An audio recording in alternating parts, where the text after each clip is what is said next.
Hello, we are coming upon book prize season for 2025, and a comment that I've heard from a number of different readers that enjoy following book prizes is, I would love to judge a book prize myself one day, which I think is only a natural desire if you're a big reader. But I would question, is this really a satisfying experience given the reality of everything that is involved with judging a book prize? So in this video, I want to spill the tea on my own personal experience of judging book prizes over a number of different years. And of course, this is very subjective. It's just my own experience, and I've had very different experiences with every book prize that I've been involved in judging. But I want to talk about all the pros and cons of those experiences. And this might seem somewhat indiscreet of me to be talking about this, but firstly, some of these book prizes don't actually exist anymore. They're not running anymore, so I don't see the harm in discussing all the behind the scenes stuff about it. And also, some of them, it's been quite a few years since my involvement in them took place. So I think enough time has gone by that I can talk openly about these things. And you might wonder, of course I'd want to judge a book prize, but there are a number of cons that are involved, I think, with judging any book prize. I mean, firstly, there's the time commitment involved in it. And even if you are a dedicated reader, I mean, you will probably over a fairly short space of time have to read at least like 30 or 40 books, if not upwards of like 100 or more books. So that is a lot of dedicated reading. In most cases, you're not financially compensated for this. And sometimes I've been paid like a small amount or given an honorarium. But if you work out the amount that I earned from being a judge on these prizes, given the amount of time and hours involved from reading all of the books and then participating in the judging of all of those books, it would work out to an hourly amount of far less than minimum wage. So you're not financially compensated for this, and it really becomes like a full-time job over the short amount of time of the space of the judging that season's award. And then secondly, there is the response from the reading public. And inevitably, with any book prize list announcement or winner announcement, there is a knee-jerk reaction from the reading public that say, oh, what a ridiculous decision. Oh, the judges are so stupid in their decisions. How could they pick this book rather than this other book? And of course, this is just an instant reaction, but one which occurs time and time again through each different prize season. So you have to face the wrath from all of the reading public, and you aren't able to really respond to that. I mean, famously, there have been some cases in the past where judges have snapped back at the reading public when they've made this statement. But also, if you're a big reader, and especially one that likes discussing books a lot online, then technically you're not able to discuss any of the books that you're reading for this prize. Even though you're doing this huge amount of reading, you can't really publicly discuss them because this will invalidate the whole secretive process of judging a book award. So there's that difficulty as well, and I've definitely struggled with that when I've judged some book prizes in the past, since I talk about books so much online. And then finally, there is dealing with possibly being confronted with the actual authors or publishers involved with bringing these books out. And that could lead to some very tense situations. And why I was partly inspired to make this video is because I saw a post on social media from the author Alexander Chi, who wrote this long post about being involved with judging a book award. And there was a particular author that he really advocated for and made sure was listed for this book prize, but that author didn't ultimately win the award. But when it came to the ceremony for that prize, the author confronted Alexander Chi and told him off for not allowing her book to win the prize. And he wasn't able to respond and say, actually, I was advocating for your book. It's because of me that your book was even listed for this prize, but he couldn't respond like that. So the difficulty of that experience of an author who you might really respect and might feel really passionate about their work, but then have such a negative reaction from the author and or their publisher. And it's only natural that authors feel so invested in this process because there's a lot at stake. It could really change their career completely, but authors are human beings and so might negatively react in this way. And I've had my own negative experiences of this at book prize ceremonies in the past. There was one experience in particular when I wasn't a judge on that prize, but I was following it really closely and talking about all of the listed books publicly and who I wanted to win. And so after the winner was announced for that prize at the ceremony, one of the shortlisted authors who didn't win came up to me and was incredibly rude to me, and because I had publicly advocated for the author who ultimately ended up winning to win that prize, and it was a really crushing experience because I felt really positively about this author's work, but just given the sake of the competition itself, I was rooting for one book, rather than hers, and I walked away like feeling really sad about that experience rather than joyful about it. Now, why I enjoy following book prizes so much, as I say very often, is that it's not so much for the competition of it all, but it's a celebration of literature, and really books prizes that put out long lists and short lists. They're really celebrating all the authors on that, but at the same time it is a competition where it feels like one book and one author's work is being pitted against each other. But I just enjoy the whole discussion and celebration and cause for talking about books in a lot more detail than just reading the book on its own and discussing it by itself. So I want to get into my experiences of judging book prizes over many different years. And the very first time I ever judged a book prize was way back in 2010 with the Lambda Book Awards, which is LGBT book awards in the United States. And I was asked to be a judge on the Gay Debut Fiction Prize from this group of awards. And so I participated in that, but from the UK, and all of the other judges were in the US. And so this was all handled remotely and just through email. And we ultimately picked as our winner Blue Boy by Rakesh, Satyal, which is a book that I absolutely loved and that we unanimously decided should be the winner for that year's prize. But some of the difficulties that came with judging this book award, because it was all handled remotely, and rather than any actual discussion about all the books that were submitted for this prize, each of the judges were given a spreadsheet in which were listed all the books that were submitted, and we had to assign a score to each of those books. And then the shortlist and winner of that award was only judged by adding up all of those different scores and dividing them by the amount of judges, and then the highest score went to the winner, which was unanimous, and then the shortlist was decided by the next highest scores. So it was slightly dissatisfying in the way that there was actually no discussion about the books, although I tried to engage with some discussion.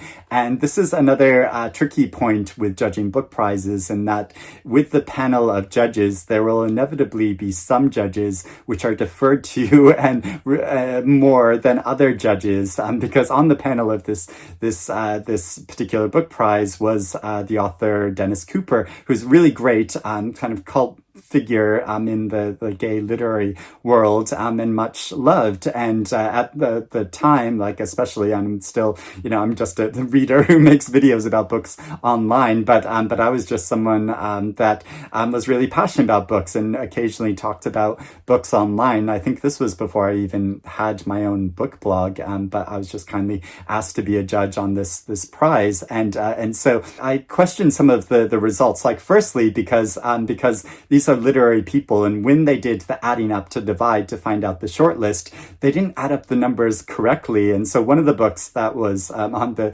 shortlist wasn't actually supposed to be there, and it was supposed to be this other book, and so I questioned that, and they're like, oh yes, okay, so they changed the figures, and they came up with and the actual short list, because I sort of rechecked their maths in this, but then I said, well, actually, there's another book on that was submitted that I think should be on the short list rather than one of the books on the short list, not this one, but another one of the books, and so I wrote this long response, like advocating and fighting for this book that I really wanted to be shortlisted because I thought it was a really great book. And then Dennis Cooper responded with just this one-line response like, well, I thought this other book that is on the short list should be there, and that's why I gave it a higher score, and so that's why it's on the short list.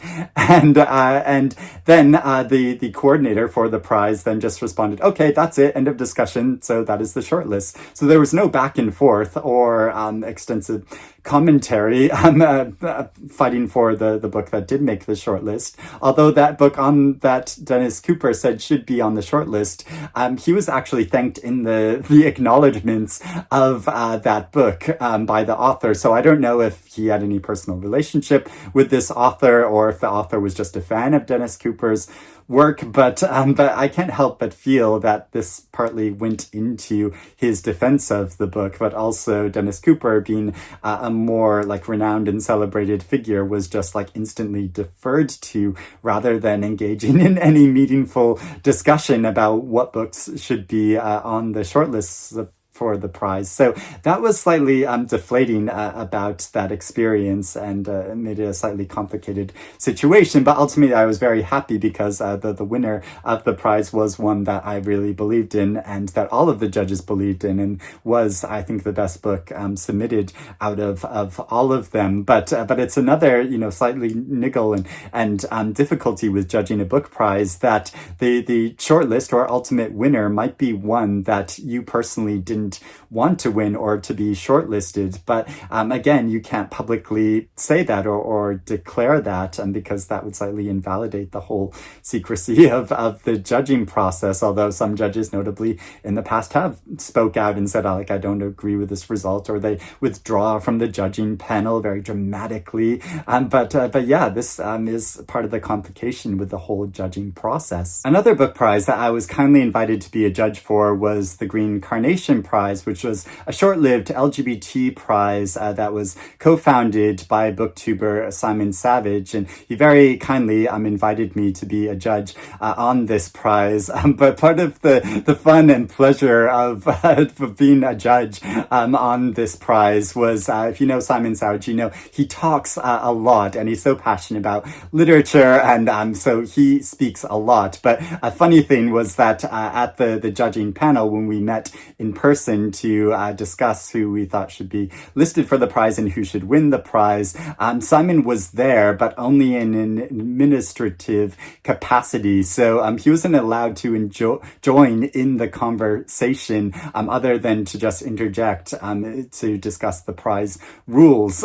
So it was just very funny to me to be sitting there and talking extensively about these books, and Simon wasn't allowed to say anything. But we had really great discussions about all the books that were submitted that year. But a slight complication with this, again, there was a member of the judging panel who wasn't as much of a participant in the judging process as the other judges, and who didn't physically show up for the meeting. So it was really imbalanced in that we had a lot of discussion about all the books submitted for the prize and coming up with the books that we wanted listed and the books that we wanted to win. But this one judge only texted some of her thoughts on a few of the books, and actually during the judging process said that she was on her way and going to arrive there, but then just her messages stopped and she never showed up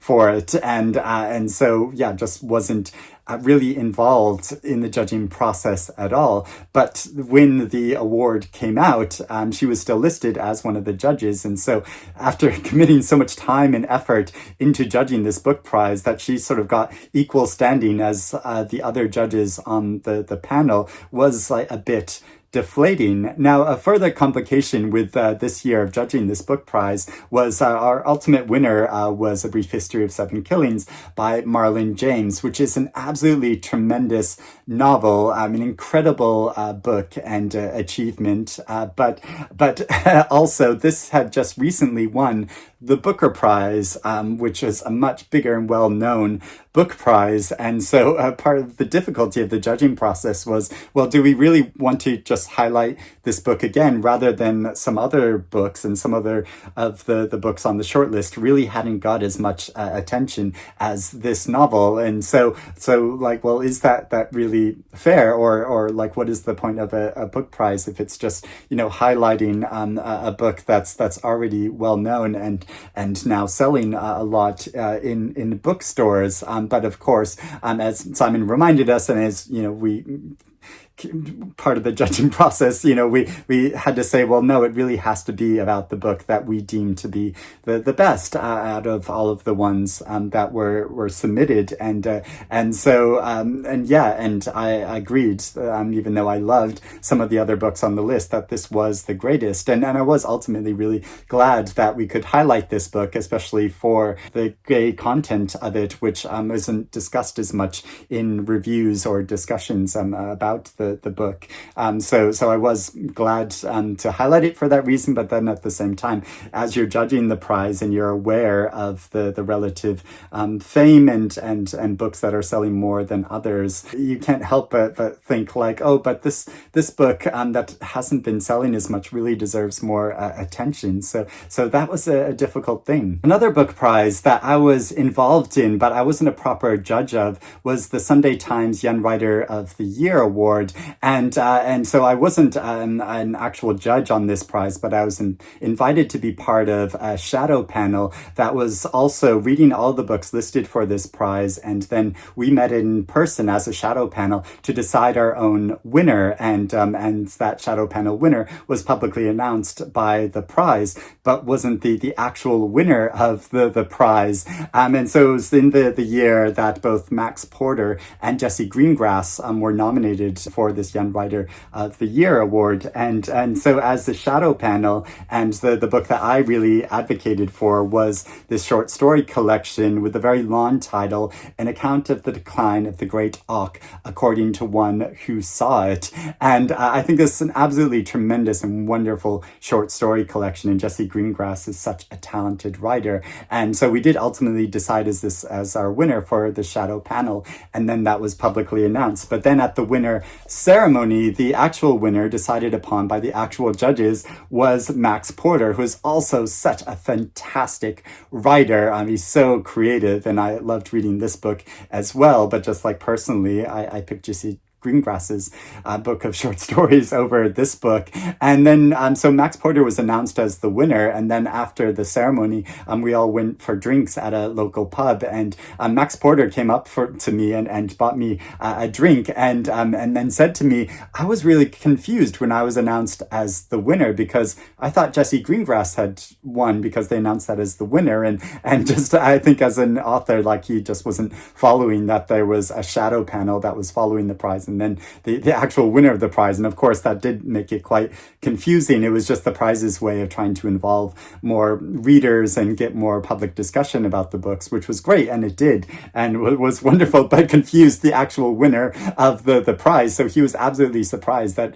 he was the actual winner, and just very confused about what had happened. But yeah, both of these were really great books, and it was so great to see them highlighted regardless of whichever book won. And of course, Max Porter is the chair of judges for this year's International Booker Prize. So he's going to see on the other side of the table what the judging experience is actually like. Now, a book prize that I was involved in judging one year, but that wasn't publicly discussed, or even said that I was a part of it, because the whole judging process is very secretive for this group of prizes, is the Windham Campbell prizes. And I'm not going to talk too much about my experience of this, because because the whole process of deciding the winners for this prize is a kind of secretive process. And the prizes are very unique in that they don't announce any shortlists or notify the authors or publishers before the winners are announced. And they do this wonderful thing that when the winners are decided and they're about to announce them,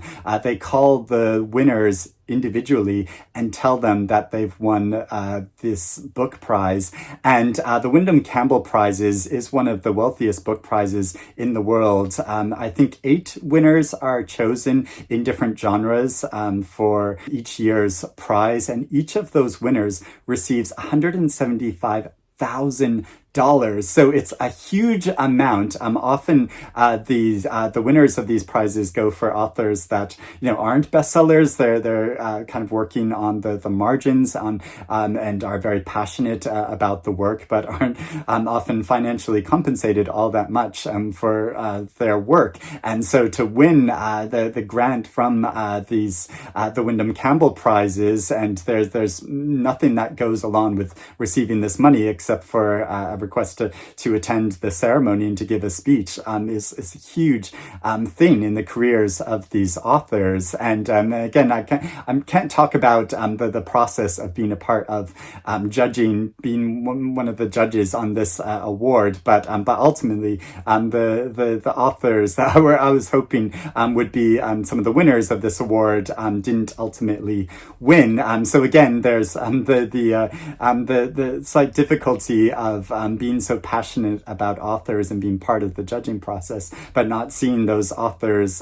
being given any recognition or getting the achievement of winning the prize, but was a wonderful process to be a part of. I was also invited to be a judge in the fiction category of the British Book Awards, which is more an industry book awards, and the criteria for that prize is much different from a lot of other book prizes. So when judging the fiction category for this award, we were given this description of how we were supposed to focus more on the marketing surrounding these books, rather than the content of the books themselves, which was a difficult thing for me to judge, of someone who doesn't actually work in the publishing industry and is just a reader who enjoys the content of the book. And of course I appreciate everything that goes around the publication of those books, but I don't have any expertise in, and so it was a tricky thing. And there was a great shortlist for that year, and we picked as our winner The Essex Serpent by Sarah Perry, which is a great novel and such an adventurous ride of a story, but also the marketing surrounding this book was so good. Like the whole campaign about it was so involved and celebratory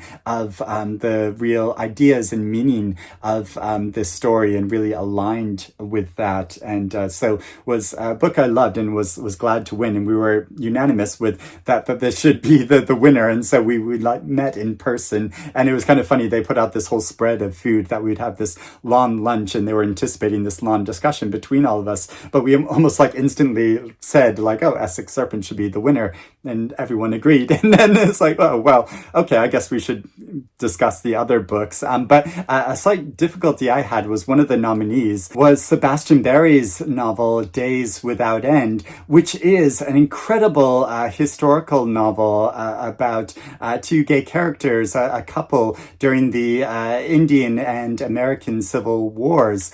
And so this is a fantastic story, but the marketing surrounding it, I thought, really didn't pay tribute to the central themes and queer content of the book. Rather, it really didn't describe that was a central part of the book in any of the marketing. And just on the cover of the book, there was a rainbow, so it was a slight allusion to that. But it wasn't discussed in any of the marketing. They didn't engage with the LGBT community at all in reading this book, or at least from what I saw, or from the statement that the publisher had submitted to the jury panel. And this just seemed very strange to me, and also very timid upon the publisher's part. And so even though I completely loved that novel, didn't pick it as the winner because it didn't fit with the criteria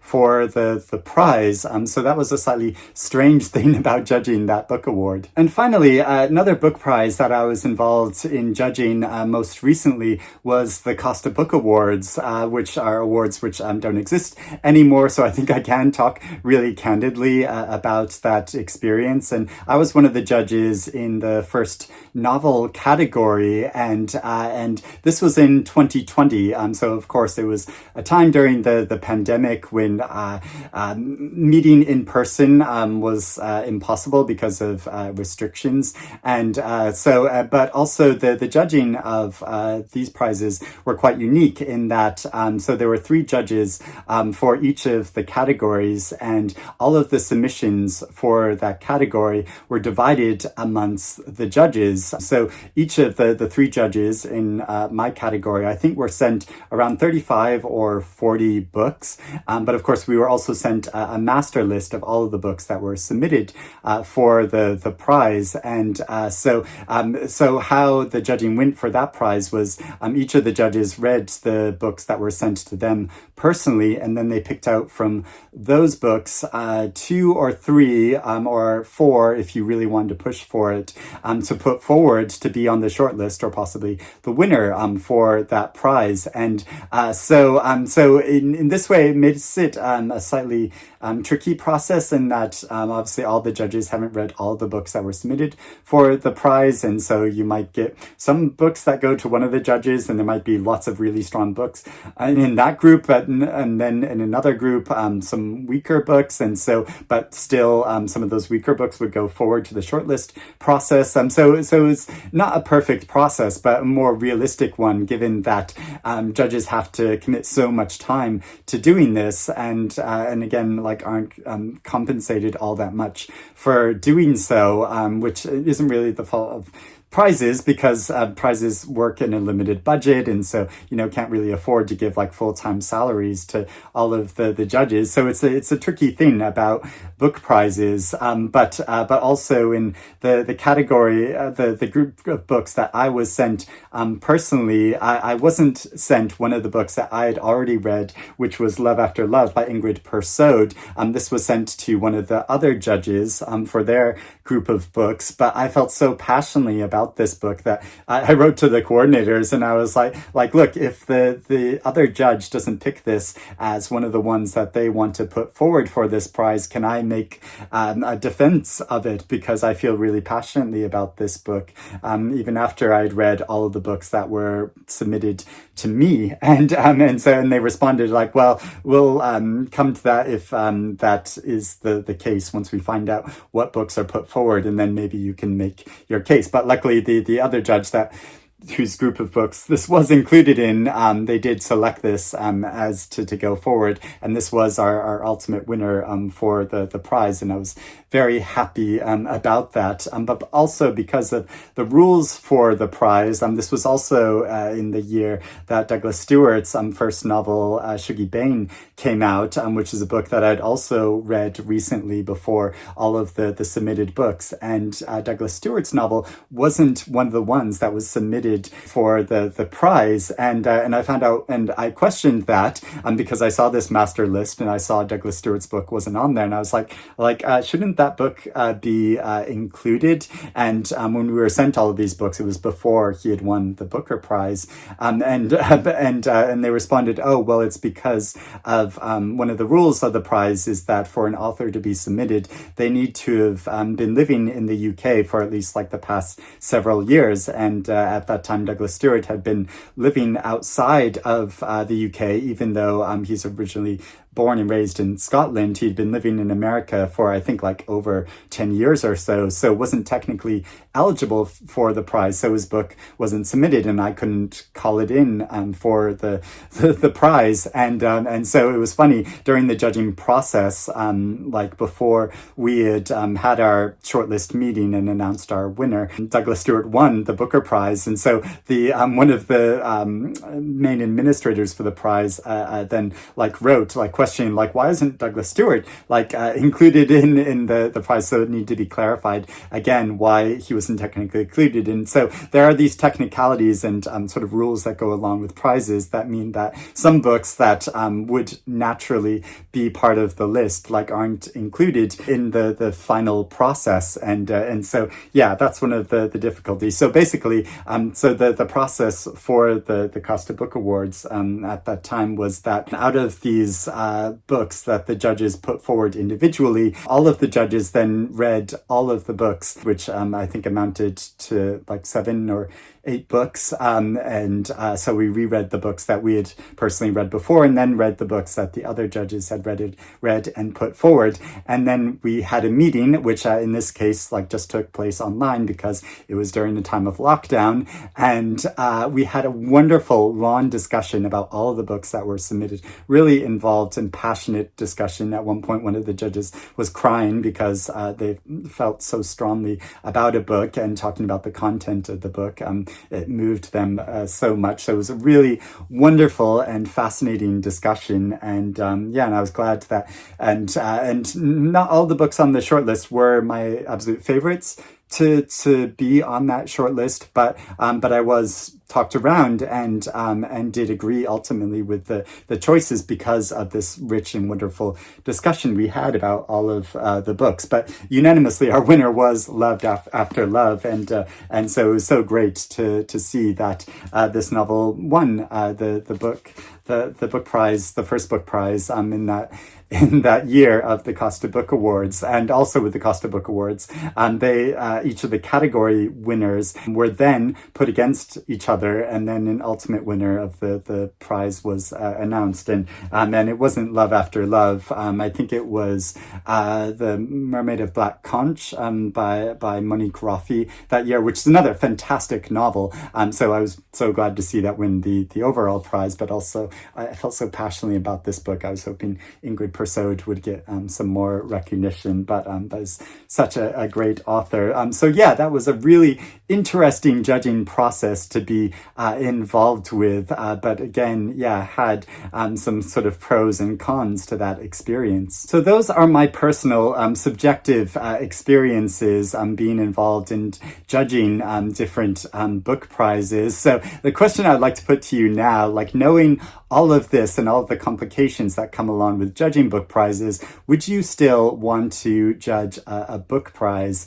Please let me know about that in the comments below. And if you do, what book prize would you ideally like to judge? And I mean, saying all of this and looking at all the pros and cons of all of these things, I'd still want to be involved if I had the time and was able to commit to it, to really commit to reading all of the books and fairly judging them. Then yeah, of course I would still want to be involved in it. But it's a tricky thing, yeah, being involved with book prizes like this. And again, yeah, it's just so wonderful to be involved in the celebration of books in general. And of course, one of the big pros of being involved in the prize process, other than, the kudos of being one of the judges, is having a part in marking out a book.